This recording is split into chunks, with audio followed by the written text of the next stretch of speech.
예, 오늘 이 시간은요, 시기와 질투에 대하여 함께 말씀을 나누려고 합니다.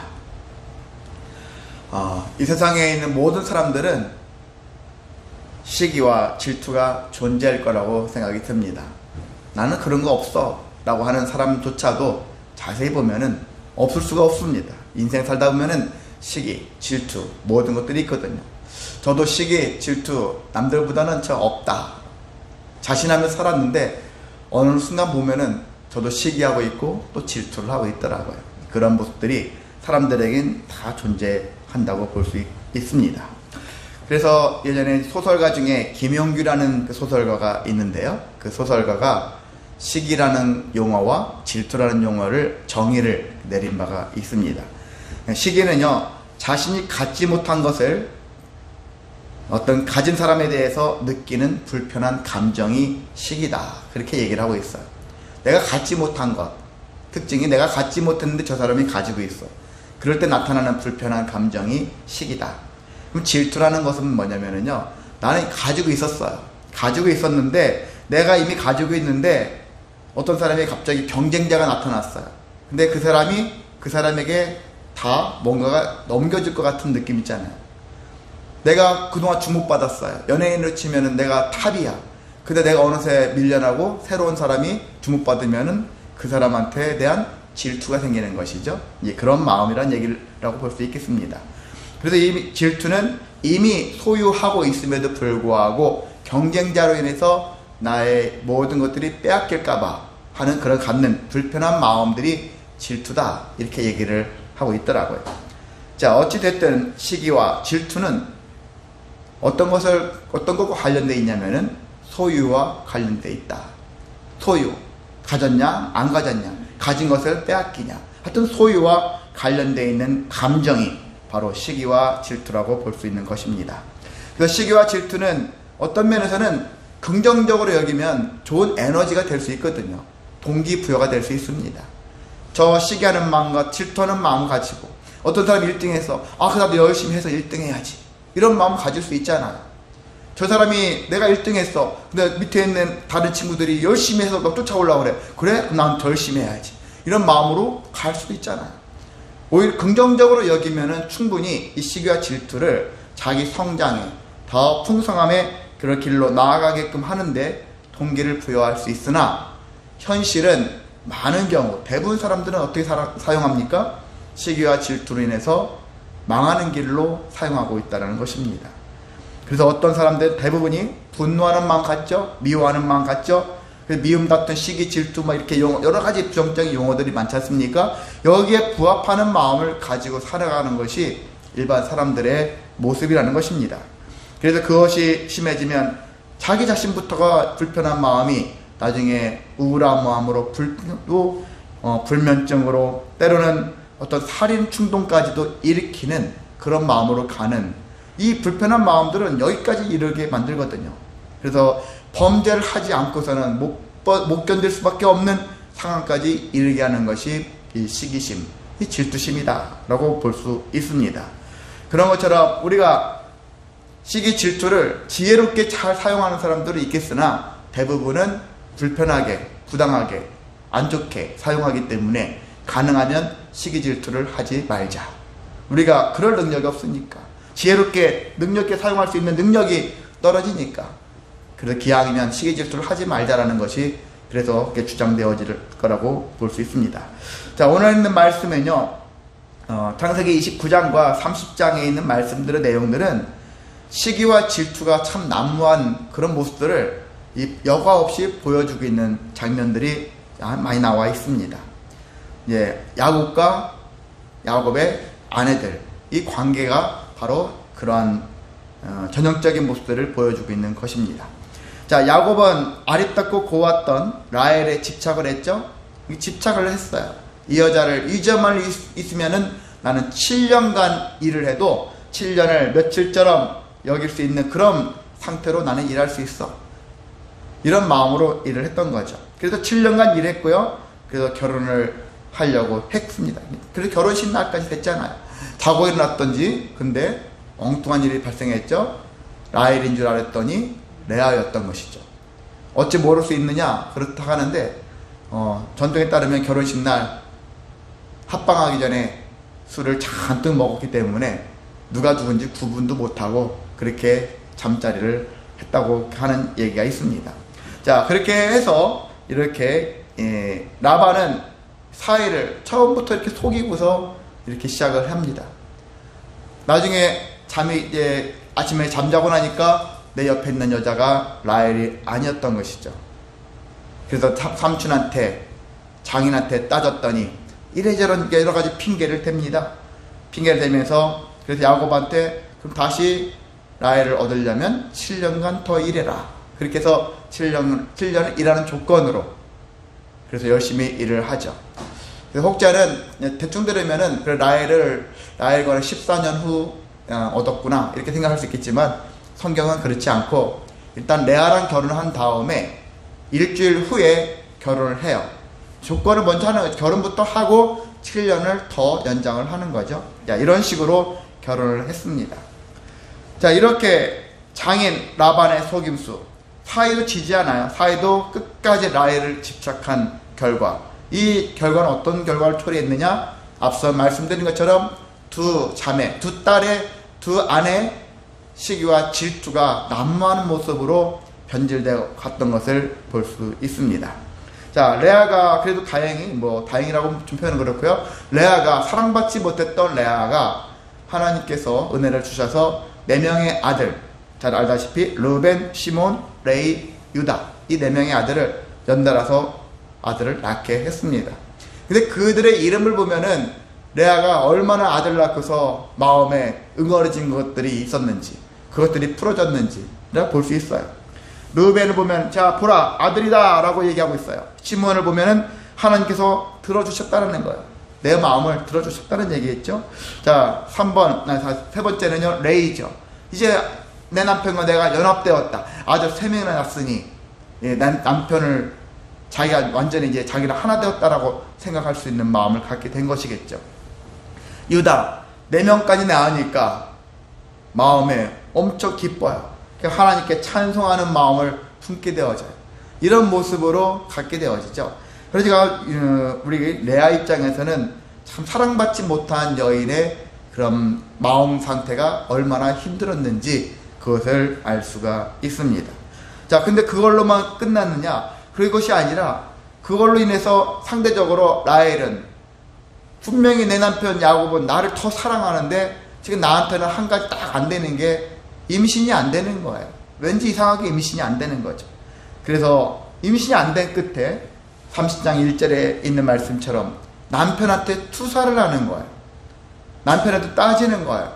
왜 나한테는 자식을 안 낳게 하느냐 하면서 따지는 거예요. 엄마 불평합니다. 책임을 전가합니다. 그러자 야곱도 라헬을 사랑했잖아요. 엄청 사랑했는데 라헬에게 여기 보면 분노를 내요. 성을 냅니다. 성질을 내요. 참지 못하고 한마디 합니다. 그 얘기가 야, 내가 임신하게 못하게 하는 것은 내가 하는 게 아니라 하나님이 하신 거지. 내가 하나님이냐? 하면서 뭐라고 한마디 하는 거예요. 내가 하나님을 대신할 수 없다 하는 것이죠. 그렇습니다. 야곱도 알고는 있었어요. 우리는 단순하게 생물학적으로 남자가 씨를 뿌려야지 그래서 애기 나온다 이렇게 생각했으나 쉽지 않다라는 얘기죠. 임신하는 것은 남들 다 되니까 쉬운 것 같이 보여지나 하나가 뭔가가 잉태되어진다는 사실은 하나님의 은혜가 아니면 역사가 아니면 그렇지 못할 수 있다는 것을 우리가 깨달아야 하는 것입니다.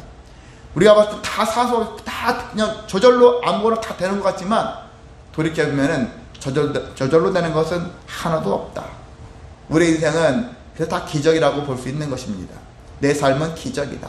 나의 삶은 기적이다. 내 하루 동안에도 나의 주변에 내 삶 속에서 얼마나 많은 기적을 우리는 발견할 수 있고 또한 체험하고 있고 실제 그렇게 살고 있는가. 이 살아있는 것 자체만도 우리는 기적이지 않습니까? 우리가 뭔데 어떻게 되어져서 지금 이렇게 살고 있냐고요. 또 이런 얘기 제가 설교도 하게 되어지고 여러분은 이렇게 하나님께 나가고 있냐고요. 도무지 그럴 수밖에 없는 상황인데도 불구하고 우리는 지금 기적과 같은 일들을 날마다 행하고 있습니다. 그게 하나님의 뜻이고 하나님의 능력이고 하나님께서 인도하신 또한 우리가 결과라고 볼 수 있습니다. 자, 라헬은 이제 남편에게 한 소리 듣고요, 자기 나름대로 묘수를 내죠. 그래서 자기의 몸종인 비라를 통해 가지고 남편에게 이 애를 통해서 애를 대신 낳으라고 그렇게 얘기를 하는 거예요. 근데 그렇게 하면서 뭐라고 했냐면요, 3절에 보니까 라헬이 이런 말 합니다. 내 여종 비라에게로 들어가라. 그가 아들을 낳아 내 무릎에 두리니 그러면 나도 그로 말미암아 자식을 얻겠노라 하고, 이 이야기를 달리 보면은요, 내 언니가 낳은 아들 있잖아요. 내 언니가 낳은 4명의 아들, 4명의 아들, 이 아들을 라헬은 내 무릎에 앉히지 못하겠다. 그 얘기예요. 그 얘기. 반대로 얘기하면은, 나는 내 몸종인 비라의 자식이잖아요. 그 비라를 통해서 나온 자식이잖아요. 내 피는 안 섞였잖아요. 그래도 나는 이 자식을 내 무릎에 앉혀서 내 아들로 인정하고 싶다. 이런 식이잖아요. 내 언니의 아들을 아들로 인정하지 않겠다. 이런 쪽의 마음, 엄청 독한 마음이죠. 이런 독한 마음을 가지고서 언니를 독하게 지금 시기를 하고 있는 것을 이 말씀 속에서도 발견할 수 있습니다. 정말 독한 여자구나, 이런 마음. 참 흔히 이쁜 여자도요, 아름다운 여자도 마음 곱고 정말 좋은 사람도 있어요. 근데 또 이쁜 여자들 중에는 또 안 좋은 여자도 많습니다. 성질이 안 좋은 여자도 많거든요. 여기 라헬도 곱고 아름답다 했는데, 이 곱다라는 말이 마음이 고운 건지 아니면 그의 생각이 고운 건지 몸이 고운지 얼굴이 고운 건지 뭔지는 모르겠어요.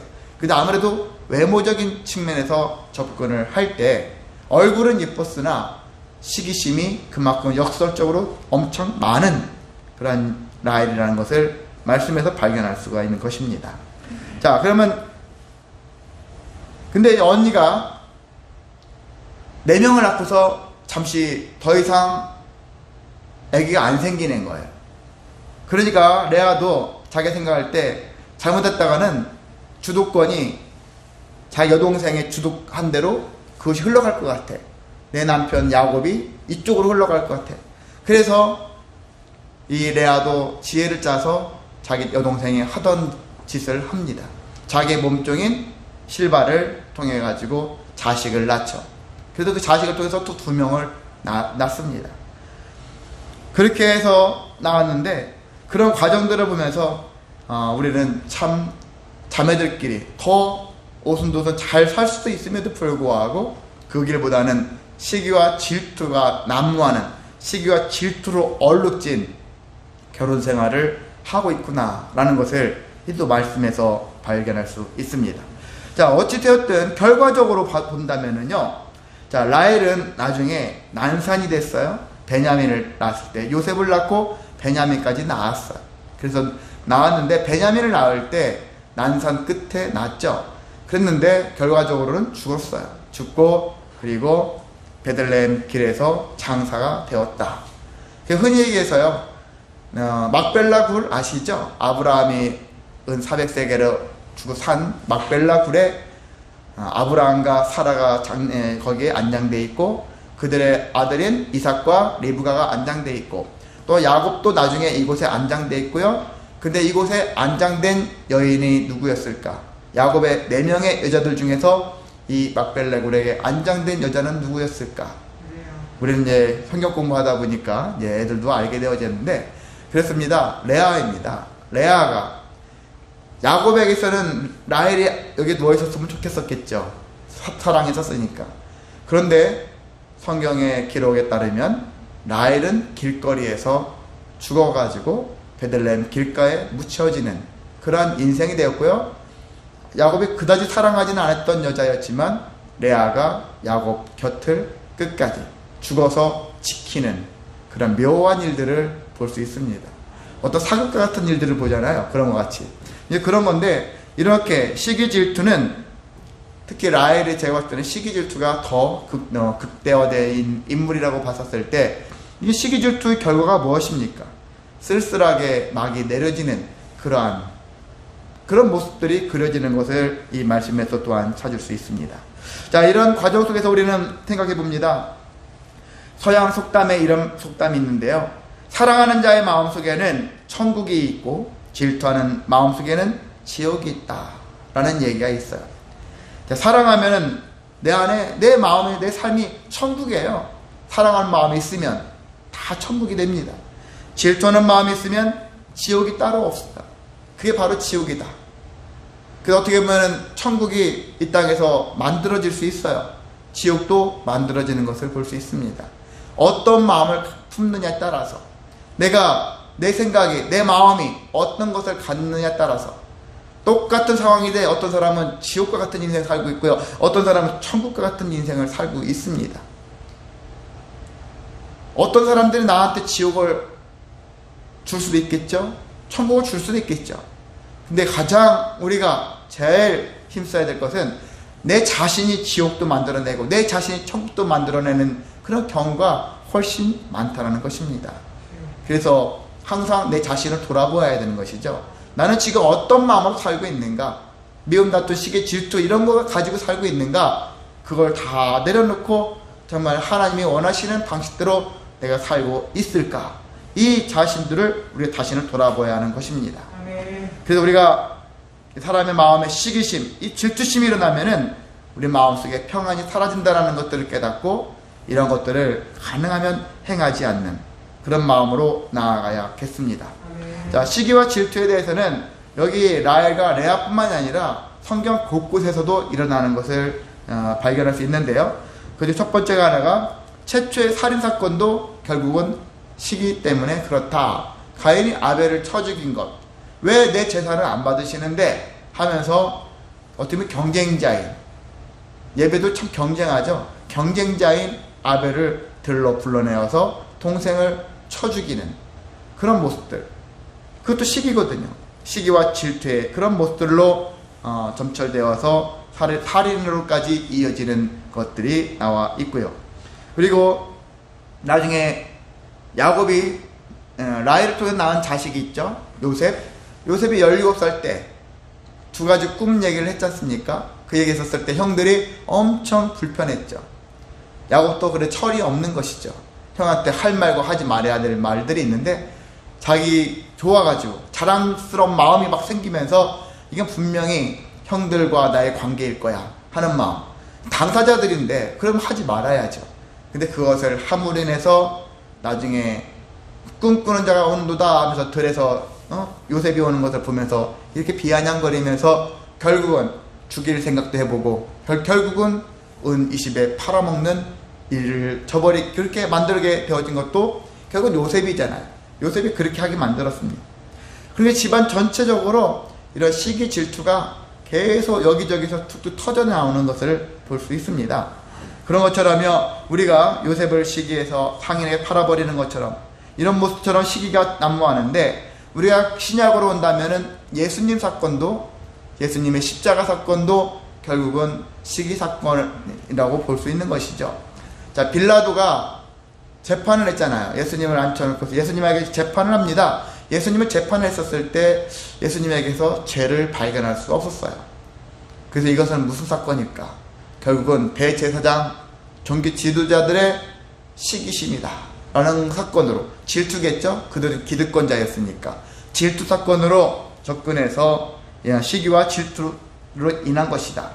그래서 마가복음 15장 10절에 빌라도가 이런 말합니다. 이는 저가 대제사장들이 시기로 예수를 넘겨준 줄 알미러라 라고 말씀하고 있어요. 시기심으로 인해서 이러한 일이 발생했다라는 것이죠. 자, 이렇게 시기심은 어떤 사람 죽이는 거, 어떤 사람 그냥 살리는 거, 이런 것들을 너무너무 쉽게 생각합니다. 권력의 암투 그러잖아요. 오늘날에도 요즘 이렇게 실제 국가 중요한 요직을 맡은 사람들의 권력, 이런 것들을 보면은 상대방 진짜 죽고 죽이는 일들이 비일비재하게 일어나는 것을 볼 수 있습니다.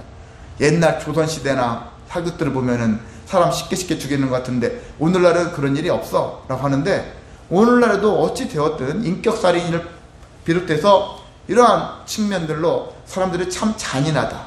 근데 그것들이 이런 시기와 질투가 난무하기 때문에 발생한다는 것입니다. 그럼 그들에게만 해당되는 말씀인가? 그렇지 않아요. 일반 백성들은 잘하고 있는가? 그렇지 않습니다.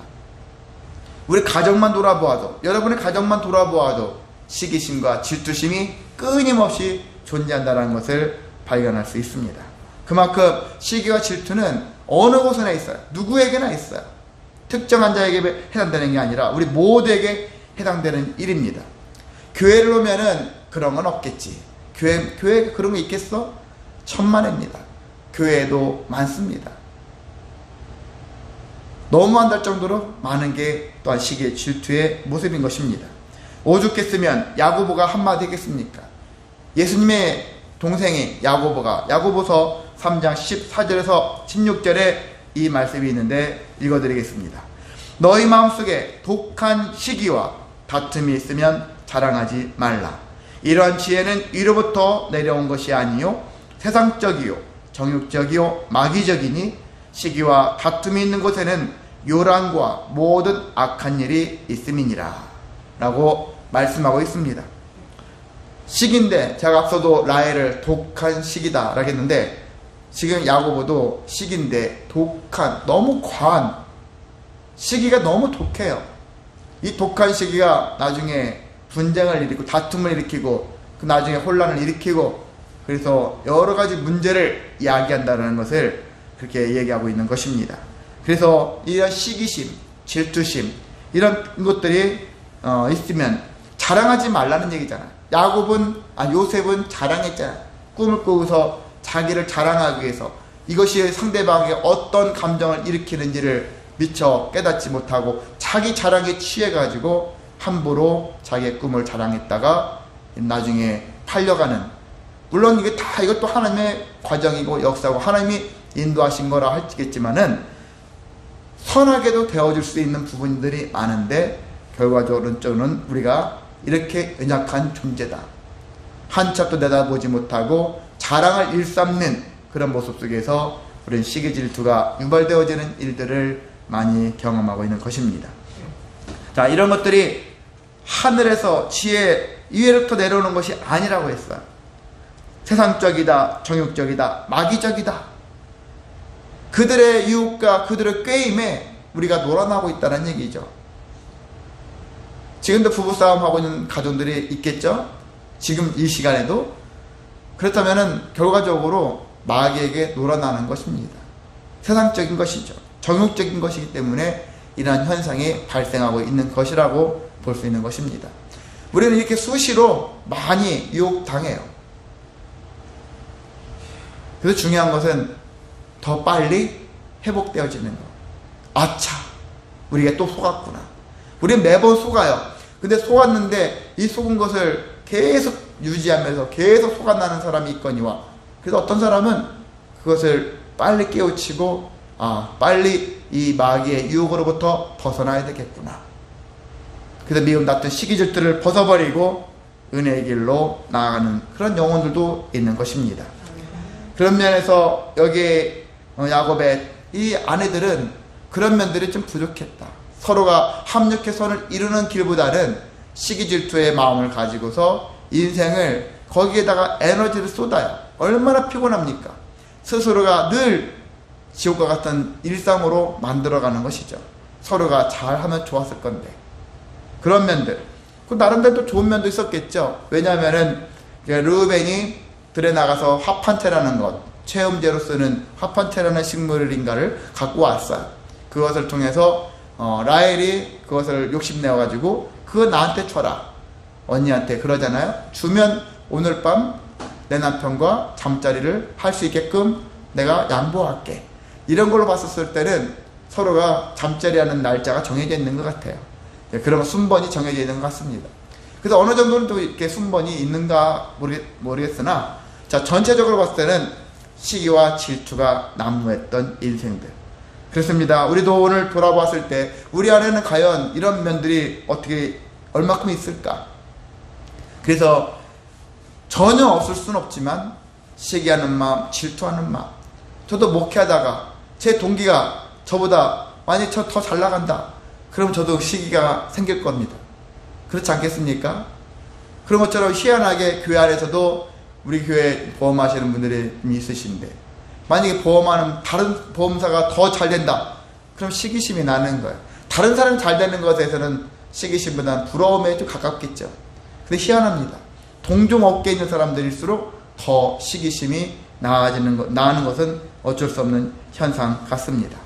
자, 이러한 상태인데 우리가 가능하면은 할 수만 있다면 이런 시기와 질투를 가능하면 갖지 말자. 갖지 않게 해서 몸부림쳐보자. 근데 하나님은 또 희한하게요, 이러한 4명의 부인을 통해서 12아들을 낳게 되어진 결과를 친다면 하나님의 은혜의 역사라고 볼 수 있습니다. 이것으로 하나님은 이들의 시기와 질투라는 일종의 악이라고 하면 악인데, 이 악을 통해서 하나님은 선으로 이끄셨거든요. 선으로 이끄셔서 이러한 12족장이 탄생하는 길로, 기회로 삼으셨다는 것을 볼 수 있습니다. 그렇습니다. 우리는 이러한 것들을 통해서 우리가 그러면 우리도 어떻게 해도 막 대충 살고 시기 질투 해가지고 막 어떤 것을 소유하게 되어지면 하나님께서 선을 만들어 주실 거니까 그럼 막 살을까? 그러지 말아야 되겠죠. 왜냐하면은 과정이 괴롭거든요. 과정이 힘듭니다. 때는 결과도 힘들어요. 힘들게 내가 못하려고 그렇게 그 집까지 했었나 하는 후회가 남을 수 있는 그런 일들이 있거든요. 기왕이면 우리가 좀 더 지혜롭게 살아야 되지 않겠습니까? 이 인생을 막 많이 시행착오 한 끝에 뒤늦게 죽을 마당에 내가 그렇게 참 헛되게 살았구나, 그렇게 후회하기보다는 미리미리 우리가 선견지명 있게 인생을 살아가면 얼마나 좋겠습니까? 그런 모습으로 살아가는 것이 하나님이 주신 분명한 은혜일 텐데 우리가 그것을 놓치고 우리는 지나간 다음에야 후회하고, 그나마 후회도 감사하죠. 후회를 통해서 하나님께서 선하게 역사하시는 것을 통해서 새로운 인생을 깨닫는 것이 우리의 모습이라고 볼 수 있습니다. 그래서 우리는 어떤 자세로 살았으면 좋겠느냐?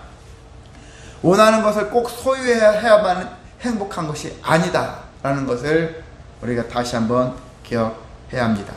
소유하지 않아도 행복할 수 있습니다 하는 거 있잖아요.